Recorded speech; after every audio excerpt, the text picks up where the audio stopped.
Démosle nomás. Ya, chiquillos, muy buenos días nuevamente. Eh, de nuevo, los felicito por sus trabajos de lectura complementario, vieron súper buenas calificaciones. Ya, felicidades de nuevo por esos grandes trabajos y se notó la preocupación, el esmero, eh, que era muy tedioso y que ustedes salieron y supieron sortear todo esto, así que se agradece, ¿ya? Muy buenos trabajos. Y ahora vamos a comenzar con esta clase que vamos a trabajar con el autor y el entorno en el que escribe sus textos. Por eso el objetivo de aprendizaje de esta clase va a ser reflexionar acerca del tema de la identidad, las relaciones humanas y su propia visión sobre situaciones universales como la migración.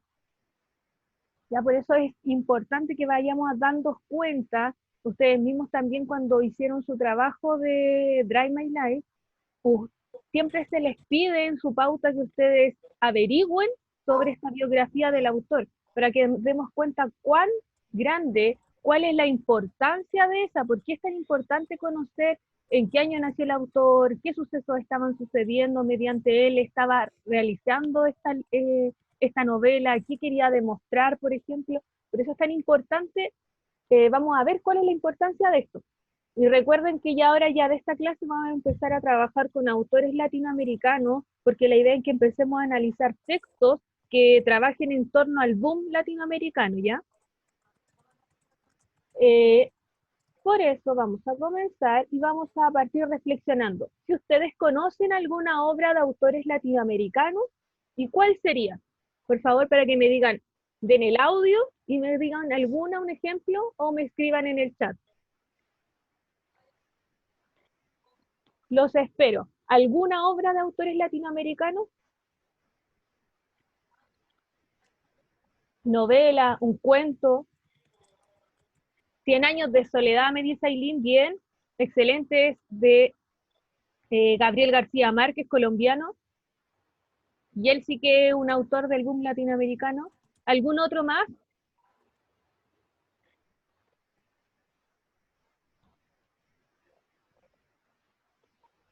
Por ahí Camila Escobar, Cata, ¿conoce alguno?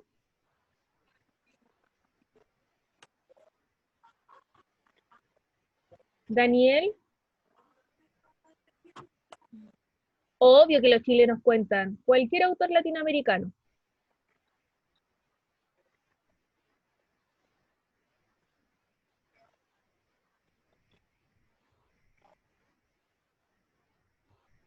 Había agachado solamente al Gabriel García. Ah, ya, Gabriel García Márquez, está diciendo la Cami, y que Oiga, es, profe, dígame, ¿y Papeluyo? También es Pabelucho de... también, ¿sí? Ah, Marcela, bueno. Marcela, no me acuerdo cuál es el apellido, pero también sirve Papelucho. Y acá me dice la Marcela Casa Paz. del Espíritu. Marcela Paz, excelente, bien. Y la Casa de los Espíritus me dice el Gonzalo, que es de Isabel Allende, excelente. Y el amante japonés también de Isabel Allende. Y ahora la segunda pregunta es, ¿cuál es la importancia de conocer la biografía del autor? Ustedes que hicieron el trabajo anterior, ¿ustedes sienten que les sirvió conocer la biografía del autor? De las ventajas de ser invisible, ¿cuál habría sido la ventaja de conocer eso? ¿Cuál será la importancia de que yo les diga que investiguen sobre eso?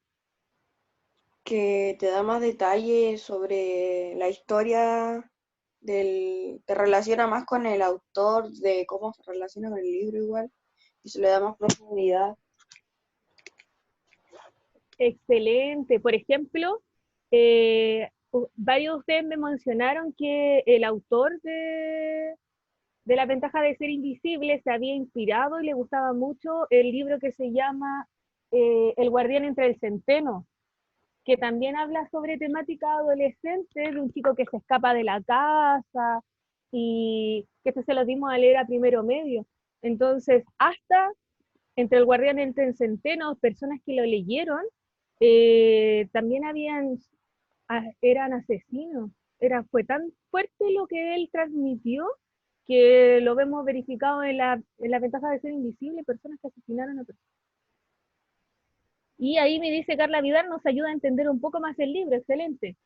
Y ahora la última pregunta dice, ¿cuál es la importancia de investigar la época donde se escriben las distintas obras literarias? Por ejemplo, una cosa, ¿cierto?, es conocer la biografía de este, y ahora, ¿cuál sería la importancia de investigar dónde estaba él embarcado? Por ejemplo, no es lo mismo un autor que escribe cuando está en, por ejemplo, el diario de Ana Frank, ¿cierto?, que se escribió durante ese suceso, ya que no es lo mismo que escribir ahora una novela en el hoy, en lo que estamos sucediendo ahora. O no es lo mismo escribir lo que, no sé, lo que realizamos el año pasado, y ahora, por ejemplo, estamos en pandemia, van a ser distintas obras, la gente va a escribir sobre esta temática. Dylan dice, nos ayuda a entender el contexto. Bien, ¿cierto? Por eso esa es la idea, conocer en qué año fue escrita. Por ejemplo, cuando en años posteriores la gente se va a dar cuenta de las nuevas novelas que van a aparecer en contexto de encierro, este contexto de pandemia que tenemos. Cambian las circunstancias, el modo de escritura y muchas veces el vocabulario. Excelente. A veces nos transmiten la cultura que se evidencia, ¿cierto? Cuando empiezan a describir la ropa, los espacios, naturaleza, etcétera, empezamos a ver otras cosas que no nos damos cuenta. Ya, vamos a avanzar entonces. El contexto de producción, que es la idea que nosotros trabajemos hoy día, es que este contexto de producción siempre se embarca entre una sumatoria entre el autor y la época en la que se desarrolla. Y esta suma de cosas nos da el contexto de producción. Dionis, silencias un poquito. Entonces, el contexto de producción es un modelo de análisis que facilita la comprensión de las obras literarias y una adecuada o acertada interpretación. Ya, esa es la idea clave, porque a veces, por ejemplo, nosotros vamos a leer ya una novela y nosotros la adecuamos a lo que nosotros estamos sintiendo en este momento, ¿ya? Y empezamos a olvidar lo que el autor quería transmitir en realidad. Por eso es importante que nosotros investiguemos sobre esto, ¿ya? Porque así damos cuenta de eso. Para eso también tenemos que tener en consideración que una obra no nace de la nada, ¿ya? No está en un vacío, sino que es un tiempo, es una geografía determinada. Esto nos ayuda a interpretar de mejor manera según el contexto en el que se nace dicha obra. Por eso es la importancia de este contexto de producción. Ya, entonces, ¿cómo se puede analizar este contexto de producción? En este contexto de producción que nosotros primero investigamos, ¿cierto?, sobre el autor y sobre en ese contexto donde está, su época donde vive, influyen también estas tres cosas, que sería el contexto del autor, ya que de nuevo veríamos que la idea es que cuando nosotros vemos e investigamos esta biografía de este autor, nosotros vamos a enfocarnos en su ética personal, ojalá, cuáles eran los valores que quería transmitir, cuáles son su postura personal frente al mundo, ¿ya? Esa es la idea, que nosotros investiguemos la biografía, no solamente si cuándo nació, cuándo murió, quién fue su papá, dónde estudió. La idea es conocer los valores de este autor, ¿ya? Conocer cuál es su postura personal frente al mundo. Luego tenemos el contexto histórico e ideológico, ¿ya? Y en este se divide, ¿cierto?, en dos cosas, como estamos hablando, contexto histórico y el contexto ideológico. Una cosa es el contexto histórico para determinar, ¿cierto?, por ejemplo, cuáles son los factores económicos que están en esta obra, cuáles son los factores políticos y cuáles son los factores sociales que se determinan en este momento, en esa narración, ¿ya? Porque siempre se evidencia algo de, ¿ya? Y también el sistema de ideas vigentes, que sería el contexto ideológico, ¿cierto? Y es ahí nosotros empezamos a ver, por ejemplo, el ámbito religioso, filosófico, que está en ese momento. Por ejemplo, en La ventaja de ser invisible, nosotros vimos que esta obra estaba escrita ya en los años 90, ¿cierto? Y también se evidenciaba claramente ya todas las vivencias de los jóvenes de los años 90 que tenían cassette, ¿cierto? Que nosotros lo íbamos viendo, ellos iban hablando, ¿cierto? Que se grababan cassette. Y también se veían los ámbitos, su postura frente al mundo, sus valores personales, por ejemplo, cuando se veía el consumo de alcohol, el consumo de drogas, ¿cierto? Relaciones sexuales, ahí nosotros estamos viendo cuál es su postura ideológica, ¿ya? Por ejemplo, ahí nos damos cuenta que no son, a lo mejor no pertenecen a alguna religión, nunca hablaron de eso, ya esa es la idea que nosotros vamos viendo eso.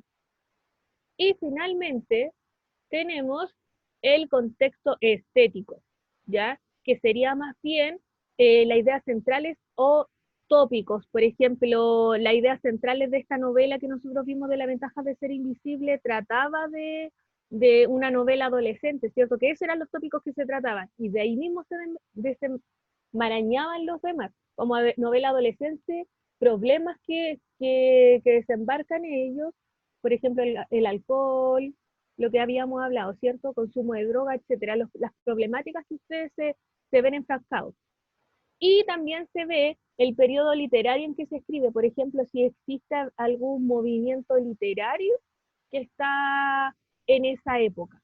Por ejemplo, ustedes el año pasado en primero medio revisaron mucho el romanticismo como movimiento literario. Entonces la idea es que por eso se escribe distinto en esa época, porque ustedes vivieron y leyeron obras que se embarcaban en el romanticismo y como movimiento literario que era distinto a leer otra obra de otra época. Seguimos avanzando, ¿ya? Y por eso la idea es que nosotros hoy vamos a leer, ¿cierto? Actividad central, me equivoco. Vamos a leer el texto de Jorge Luis Borges que se llama Historia del guerrero y la cautiva. ¿Ya? Vamos a ir de a poco tomando narrativas que pertenecen a la narrativa latinoamericana, ya que son importantes y son un referente, ya que presentan problemas, lugares y experiencias cercanas a ellos y nos permiten a nosotros, y esto tenemos que destacarlo, con en torno a reflexionar acerca del tema de la identidad, las relaciones humanas y su propia visión sobre las situaciones universales. Por ejemplo, la migración, que la idea es que nosotros de estos autores ahora nos vamos a evocar en estos autores latinoamericanos y vamos a ver eso, que eso es lo más importante, ver la identidad de este autor, ver las relaciones humanas y sus propias relaciones, la forma de pensar, su visión de mundo, la forma de enfrentarme a este mundo, cómo lo veo, y evocarnos también mucho en la migración. Entonces vamos a leer un texto y la idea es que ustedes después investiguen como actividad central el contexto del autor, el contexto histórico e ideológico y el contexto estético. Por ejemplo, yo aquí ya les puse de José Luis Borges el contexto del autor, pero igual me falta acá porque ya acuérdense que yo les dije que no eran solo datos personales, sino que yo quería saber cuáles eran los valores que tenía el autor, ¿cierto? Y su postura frente al mundo. Aquí dice que José Luis Borges nace en 1899 y muere en el 86, es un ensayista y un escritor argentino. Borges se ha convertido en uno de los autores fundamentales del siglo XX y uno de los más reputados escritores de relatos breves. Supo dar a estos una dimensión atemporal, a caballo entre la ficción y la no ficción, que inició un nuevo estilo, y si bien la poesía fue uno de los fundamentos de su quehacer literario, el ensayo y la narrativa fueron los géneros que le reportaron el reconocimiento universal. Y ahí vamos con el texto que se llama la historia del guerrero y de la cautiva. Ya voy a... ¿Alguien que quiera leer el primer párrafo?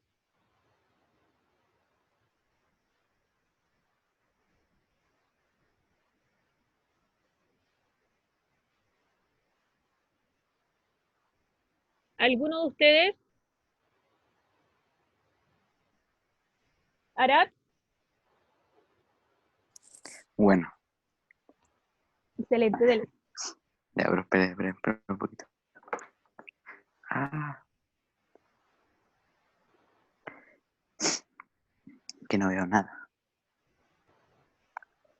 ¿De dónde empiezo? ¿Dónde dice Close o de Terribitis? Ahí vimos. Ay, ya. Vamos, que miren que está en latín y ahí para que nos vamos compenetrando en Dark también. Entonces ahí ustedes van asociando. Terribilis viste facies mente benignus. La página 278 del libro La poesía. Bari, 1942. Croce, abreviando un texto latino del historiador Pablo el Diácono. Narra la suerte y cita el epitafio de Drotulf. Esto me conmovió singularmente. Luego entendí por qué. Fue Drotulf, un guerrero lombardo que en el asedio de Ravenna abandonó a los suyos y murió defendiendo la ciudad. Oh, se me salió. Que antes había atacado.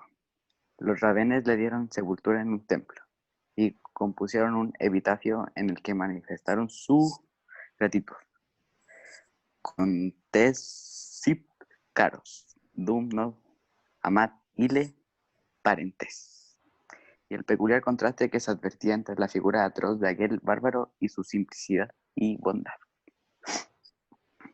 Y ahí, excelente, gracias. Y ahí de nuevo decía, longaque robusto, pectorales, barba fui. ¿Quién me va a ayudar con el segundo párrafo?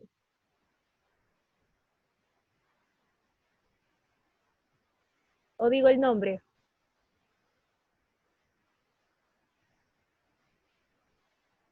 Valentina, ¿me va a ayudar usted? Ya, profe. Excelente.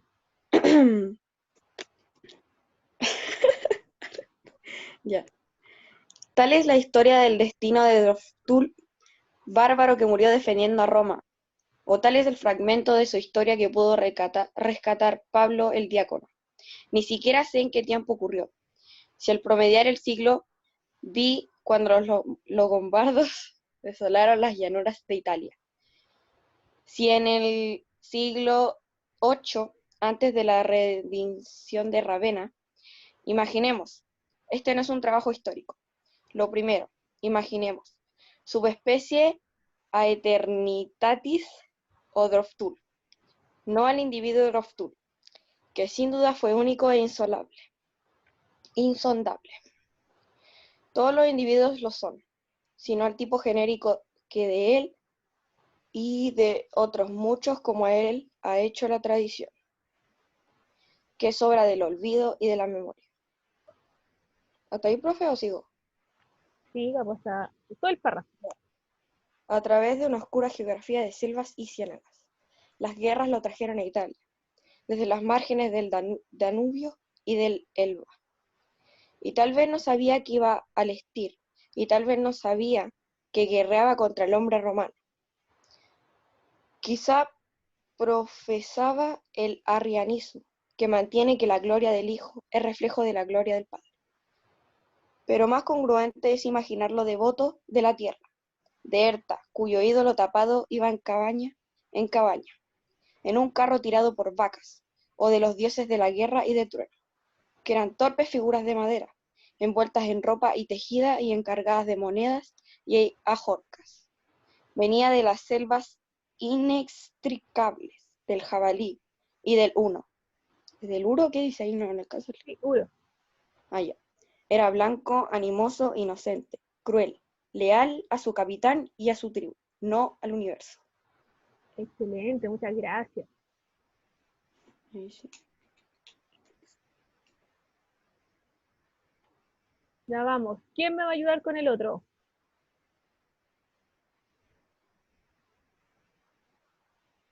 Profe, ¿cuál es? El de arriba donde dice las guerras. Ah, ya, yo lo leo. Excelente, vamos, vamos. Ya. Las guerras lo traen a Ravenna, y ahí ve algo que no ha visto jamás, o que no ha visto con plenitud. Ve el día y los cipreses y el mármol. Ve un conjunto que es múltiple sin desorden.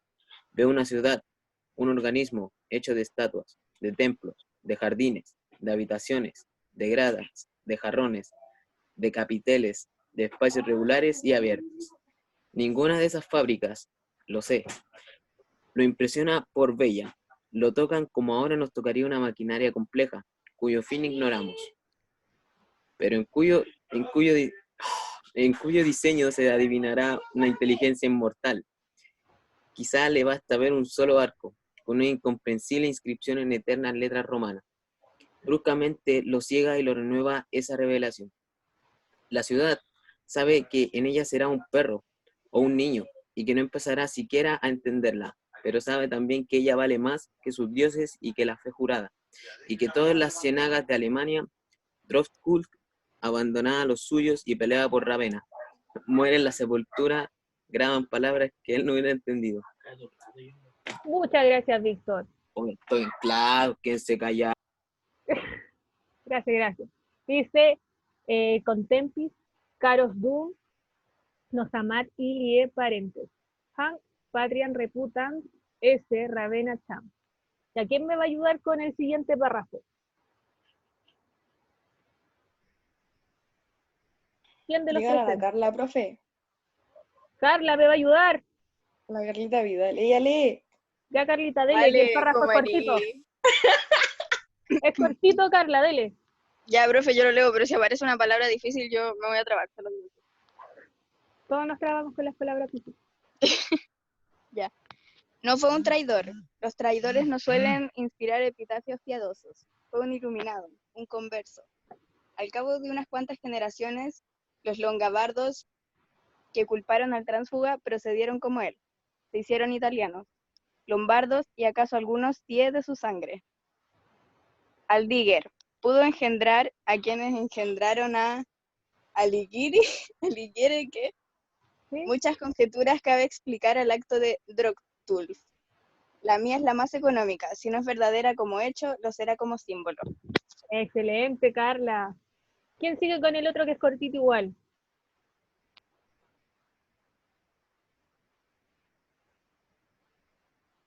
¿Quién va a seguir?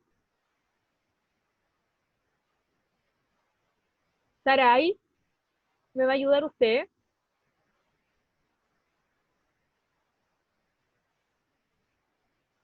Ah, no está tan atenta. Fernanda Yáñez, ¿usted?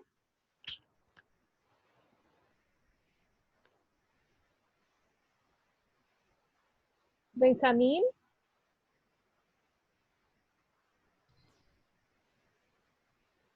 ¿Algún Benjamín por ahí?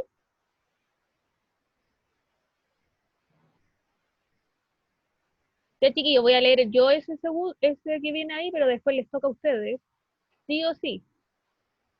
Dice, cuando leí en el libro de Croce la historia del guerrero, esta me conmovió de manera insólita y tuve la impresión de recuperar, bajo formas diversas, algo que había sido mío. Fugazmente pensé en los jinetes mogoles que querían hacer de la China un infinito campo de pastoreo, y luego envejecieron en las ciudades que habían anhelado destruir. ¿No era esta la memoria que yo buscaba? La encontré al fin. Era un relato que lo oí alguna vez a mi abuela inglesa que ha muerto. ¿Quién continúa? Profe, el Elías Castillo. Ya, del Elías. Vale, ¿cómo eres con tus compañeros? Del Elías. Lo estoy esperando.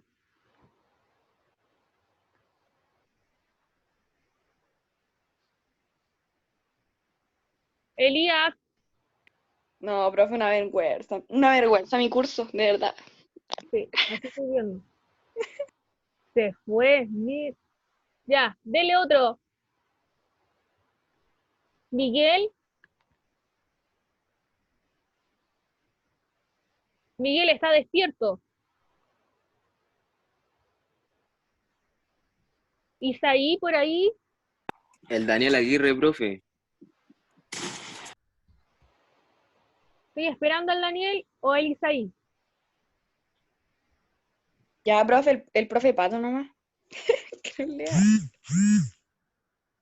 Elías, qué bueno que entró. Por favor, ¿puede leer el último párrafo que dice en 1872? Sí, Gracias. dice, en 1872 mi abuelo Borges era jefe de las fronteras norte y oeste de Buenos Aires y sur de Santa Fe. La comandancia estaba en Junín, también allá a 4 o 5 leguas la cadena de los fortines, más allá, lo que se denominaba ento- cállate. Entonces, Eh, entonces la pampa. entonces la pampa y también tierra adentro, alguna vez entré maravillada y burlona. Mi abuela comentó su destino de inglesa desterrada a ese fin del mundo. Le dijeron que no era la única y le señalaron meses después de mucha India que atravesaba lentamente la plaza. Vestían dos mantas coloradas e iban Calza.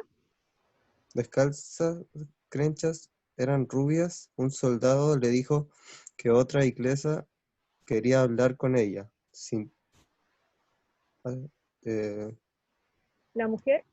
la mujer asintió, entró en la comandancia sin temor, pero no sin recelo. Gracias, excelente. Ya, y lo último dice así, dice, en la cobriza cara, pintarrajeada de colores feroces, los ojos eran de azul desganado que los ingleses llaman gris. El cuerpo era ligero como de cierva, las manos fuertes y huesudas. Venía del destierro de tierra adentro y todo parecía quedar chico. Las puertas, las paredes, los muebles. Quizás Quizás las dos mujeres por un instante se sintieron hermanas. Estaban lejos de su isla querida y en un increíble país. Mi abuela anunció alguna pregunta. La otra la respondió con dificultad, buscando las palabras y repitiéndolas, como asombrada de un antiguo sabor. Haría 15, haría 15 años que no hablaba el idioma natal y no le era fácil recuperarlo. Dijo que era de Yorkshire y en sus padres emigraron a Buenos Aires, que los había perdido en un malón, que los habían llevado los indios y que ahora era mujer de un carpintero. Y alguien ya había dado 2 hijos y que era muy valiente. Eso lo fue diciendo en un inglés rústico, entreverado, de araucano o de pampa, y detrás del relato se vislumbraba una vida feral. Los toldos de cuero de caballo, las hogueras de estiércol, los festines de carne, chamuscada o si viceversa, cruda. Las sigilosas marchas al alba, el asalto de los corrales, el alarido y el saqueo, la guerra, el caudaloso arreo de las haciendas por jinete, desnudos, la poligamia, la hondez y la magia. Y esa barbarie se había rebajado una inglesa. Movida por la lástima y el escándalo, mi abuela la exhortó a no volver. Juró ampararla, juró rescatar a sus hijos. La otra le contestó que era feliz y volvió esa noche al desierto. Francisco Borges moriría poco después en la Revolución del 74. Quizás mi abuela entonces pudo percibir en la otra mujer, también arrebatada y transformada por este continente implacable, un espejo monstruoso de su destino. Chiquillos, el otro párrafo, que es cortito, todos los años. Profe, en el chat dijeron que querían leer. Ya bien, que tomen la lectura entonces. Profe, yo lo leo. Dele, Francesca, gracias. Todos los años la India rubia solía llegar a las pulperías de Junín o del Fuerte Lavalle en procura de baratijas y vicios. No apareció desde la conversación con mi abuela.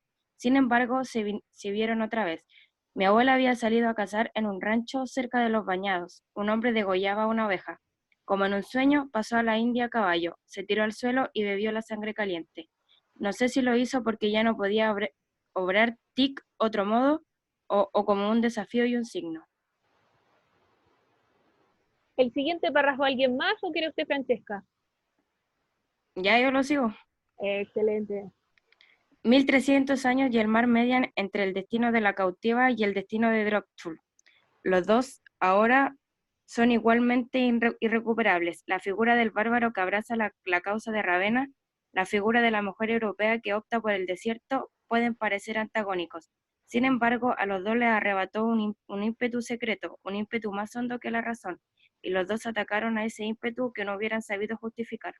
¿Acaso las historias que he referido son una sola historia? El anverso y el reverso de esta moneda son para Dios iguales. Gracias, Francesca. Muchas gracias a todos los que participaron. Ya está así como actividad de cierre. Ahora, no sé si ustedes notaron mientras estábamos leyendo, ¿cierto? Que Borges primero empieza a hablar, ¿cierto? De esta historia de Drosful, ¿cierto? Los romanos. Eso, ¿cierto? Que empieza a hablar de toda esta guerra romana con este señor, ¿cierto?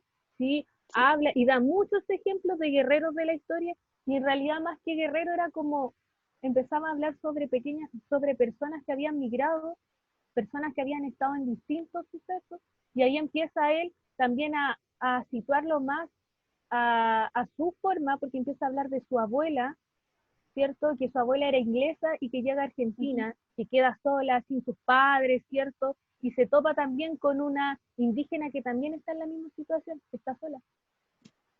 Entonces, hay como actividad de cierre, la idea es que ustedes me digan la presencia o ausencia de los sentimientos de desarraigo de los personajes.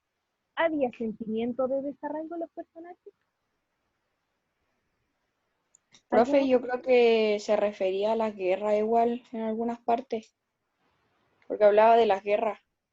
Sí, pues hablaba de las guerras, pero en realidad recuerden que se llama el texto Historia del Guerrero y la Cautiva, para que vamos asociando con el título también. Ah, ya. Y en realidad el tópico y la idea central, ¿cierto? Como conflicto de la historia, estamos hablando sobre los temas de en qué cosas nos unen este guerrero y esta cautiva en la migración, que ambos salieron de su hogar. Pero por eso ahí me refiero a esa pregunta, si hay desarraigo de los personajes. Ya no quiero, ya me olvidé de dónde provengo. ¿Se dieron cuenta de eso? Por ejemplo, cuando la inglesa dice que ya no puede, que ya no puede pronunciar bien su lengua porque ya no la habla, que ya no siente, ya no tiene con quién conversar en inglés. Porque está en un país en el que no se habla inglés, pues. O sea, ella fue como exiliada o algo así, ¿sí se puede decir, ¿no? O algo así. En Entonces realidad, tuvo como que en esa época, arrancar. claro, pero por ejemplo estamos hablando ahora, cuando si ustedes se sitúan porque empiezan a hablar con indígenas, ¿cierto? Etcétera, estamos hablando como en época de cuando estamos haciendo recién una colonia recién estamos llegando como, los ingleses llega mucho inglés y mucho italiano a Argentina, por ejemplo, a colonizar acá. Ya entonces tenemos estos nuevos migrantes que vienen a buscar nuevas oportunidades, en realidad. Acá a Chile llegaron muchas personas de España, ¿cierto?, de Andalucía, y aquí vinieron a buscar nuevas oportunidades. Ok. Eso, como que vamos situándonos, ahí tenemos que imaginarnos. Después dice, ¿cuál será el tratamiento del tema de la migración? ¿Cómo tratamos la migración? ¿Cómo el autor trata la migración? Ya, porque ahí estábamos viendo esta comparación entre estas personas, por cierto, entre este guerrero y esta cautiva. Y habla de esta cautiva también indígena. Después, ¿cuál es la influencia del ambiente en la narración? ¿Cómo nos influencia este ambiente que nos establece Borges? Como que empieza a contar como una historia y luego empieza a contar casi como una historia bien al principio, como que no entendemos para dónde va, ¿cierto? Ocupa muchas palabras que no entendemos, están en latín, no comprendemos por qué era eso. Y luego una opinión personal acerca del cuento leído. ¿Qué les parece el cuento? ¿Me gustó, no me gustó, estaba medio enredado, no lo entendí al principio, fue un desafío, etcétera? ¿Ya, chiquillos? ¿Se entiende? Sí, profe. Eso se lo Eh, mandamos a su correo, ¿o no? Algo así. exacto. La actividad, ustedes saben, la realizan en su cuaderno y después le sacan la fotito y me la envían a mi correo. Ya, profe. Ya, ¿A ese el DP Castro, ese correo? ese mismo, Ya. DPK. Ya, vale, gracias. Hasta aquí, Pato.